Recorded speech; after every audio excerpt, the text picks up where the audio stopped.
దేవునికి స్తోత్రము. అనుదిన దేవుని వాక్య ధ్యానమునక ఈరోజు 2025 సంవత్సరము జనవరి నెల 13వ తారీఖు. ఈరోజు దేవుని ధ్యాన వాక్యము పరిశుద్ధ గ్రంథము నుండి ఇర్మియా గ్రంథము 23వ అధ్యాయము 28వ వచనాన్ని మనం ధ్యానించుకుందాము. ప్రియ దేవుని బిడ్డలారా, నేటి ధ్యాన వాక్యమును ఇర్మియా 23:28 వచనాన్ని మనము పరిశుద్ధ గ్రంథం నుండి చదువుకుందాము. కల కనిన ప్రవక్త ఆ కలను చెప్పవలెను. నా వాక్కు యమునకుండునో వాడు సత్యమును బట్టి నా మాట చెప్పవలెను. ధాన్యముతో చెత్తకు ఏమి సంబంధము? ఇదే యెహోవా వాక్కు. యెహోవా దేవుడు ఇర్మియా ప్రవక్తతో పలికించిన ఈ దివ్య వాక్కును మనము ధ్యానించుకుంటున్నాము. ప్రియ దేవుని బిడ్డలారా, నేటి ధ్యాన వాక్యము ప్రవక్తల గురించి యెహోవా దేవుని వాక్కును మనం ధ్యానించుకుంటున్నాము.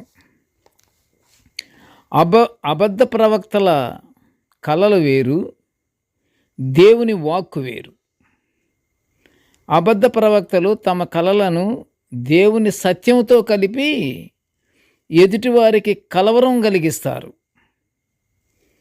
అంటే ఇప్పుడు ప్రవక్తలు కనిన కలలు, వాళ్ళు చెప్పే కలలు ఎలాంటివో, ఏ విధంగా మనిషిని కలవరం పెడతాయో మనకు అర్థమైపోతుంది కదా ప్రియ దేవుని బిడ్డలారా. ప్రవక్తలు తమ కలలను దేవుని సత్యంతో కలిపి ప్రజలందరికీ కలవరం కలిగిస్తారు. దేవుని వాక్కు పోషక విలువలు కలిగిన ధాన్యం వంటిది. ఎంత గొప్ప మాట ఇది ప్రియ దేవుని బిడ్డలారా. దేవుని వాక్కు ఎలాంటిది? పోషక విలువలు కలిగిన ధాన్యం వంటిది. అబద్ధ ప్రవక్తల కలలు పనికి మాలిన చెత్త వంటివి. మనుషులను మెప్పించడానికి, దేవుని సత్యాన్ని ప్రకటించడానికి మధ్య అంత వ్యత్యాసం ఉంది. ఏ వ్యత్యాసం? చెత్త వంటి వ్యత్యాసం. చెత్త వంటి వ్యత్యాసము ఉన్నది. ఎక్కడున్నది? మనుషులను మెప్పించడానికి, దేవుని సత్యాన్ని ప్రకటించడానికి అంత వ్యత్యాసం ఉంది. ఆ చెత్త అంత వ్యత్యాసం ఉంది. ప్రవక్తల కన్న కలలు చెప్పాలని ఇర్మియా ప్రవక్త ప్రవచిస్తున్నాడు. అట్టి ప్రవక్తలు దేవుని వాక్కు కలిగిన వారై ఉండాలి. ప్రవక్తలు వారికి కలిగినటువంటి కలలు చెప్పాలంటే వారు దేవుని వాక్కు కలిగిన వారై ఉండాలి. దేవుని సందేశాన్ని ప్రకటించే వ్యక్తిని ప్రవక్త అని పిలుస్తాడు. ప్రవక్త అనగా ఎవరయ్యంటే దేవుని సందేశాన్ని ప్రకటించే వ్యక్తి, ఆయనే ప్రవక్త. పరిశుద్ధ గ్రంథములో అబ్రహాము, అహరోను, మిర్యాము, దెబోరా, మోషే మొదలగు ప్రవక్తలు చాలామంది ఉన్నారు.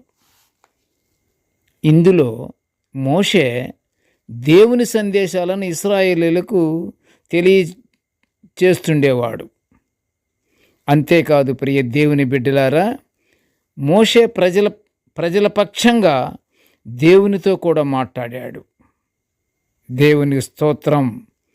హల్లెలూయా, హల్లెలూయా. అంతేకాదు మోషే ప్రజల పక్షంగా దేవునితో కూడా మాట్లాడాడు. ప్రస్తుత కాలంలో కూడా ప్రజల అవసరాలు, దేవుని వాక్కు కలిగిన దైవజనులు కూడా దేవునికి విన్నవించుట జరుగుతుంది. ఎప్పుడు? దేవుని వాక్కు కలిగిన వారైతే, దేవుని వాక్కు కలిగినటువంటి ప్రవక్తలైతే వారికి ఇంకేమీ తెలియదు. ఒక దేవుని వాక్కు మీదనే ఆధారపడి ఉంటారు. పాత నిబంధనలో కొందరు ప్రవక్తలు బాహ్య ప్రపంచంతో ఏ సంబంధము లేకుండా దేవుని సందేశాన్నే ప్రజలకు వినిపిస్తూ అనేక దైవిక విషయాలను ప్రవచించేవారు. ఎప్పుడు పాత నిబంధనలో ఇక ఇక ఇక ప్రపంచంతో సంబంధం అనేది లేదు వాళ్ళకి. ప్రపంచంతో సంబంధం అనేది లేకుండా దేవుని వాక్కు కలిగిన వారై దేవుని వాక్కు మీదనే ఆధారపడి ప్రవచించే వాళ్ళే ప్రవక్తలు. దేవుని సందేశాన్ని ప్రకటించే వాళ్ళే ప్రవక్తలు. ఇప్పుడు మనము పరిశుద్ధ గ్రంథములోకి వెళితే ఆమోసు, హోషయ ప్రవక్తలు ధనవంతుల పేదల పట్ల కనికరం చూపాలని, విగ్రహారాధన చేయకూడదని రాజులను ప్రజలను వీరు హెచ్చరించేవారు. ఆనాడు పాత నిబంధన కాలంలో ఆమోసు, హోషయ ప్రవక్తలు కఠినంగా శాసించేవాళ్ళు. ఏమాత్రం కూడా విగ్రహారాధన చేయకూడదు, పేదల పట్ల కనికరం చూపాలని చక్కగా వాళ్ళు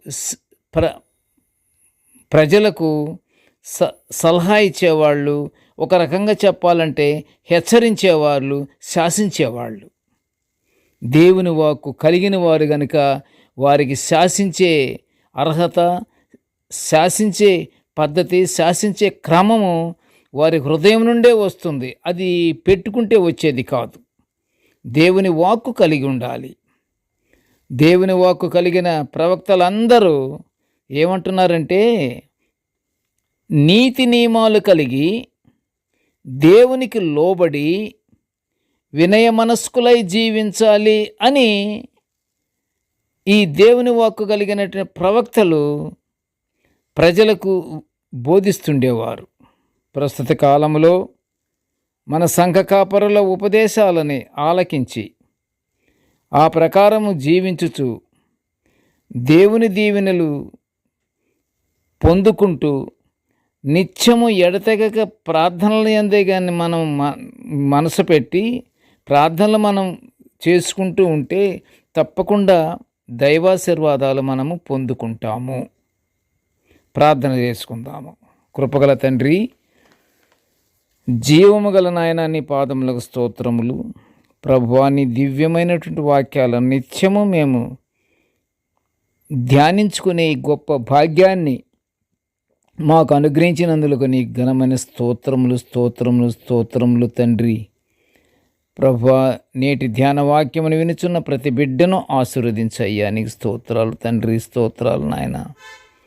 కృపగల ప్రభువా, మేము ఎల్లప్పుడూ తండ్రి వినయ మనసు గల వారమై నీ యందు భయభక్తులతో మేము జీవించుతూ నీ ఆశీర్వాదాలు పొందుకునే భాగ్యాన్ని మాకు అనుగ్రహించమని ఈ మనవులన్నీ యేసయ్య పుణ్యనామమున వినయముగా వేడుకొంచుంటున్నాను తండ్రి.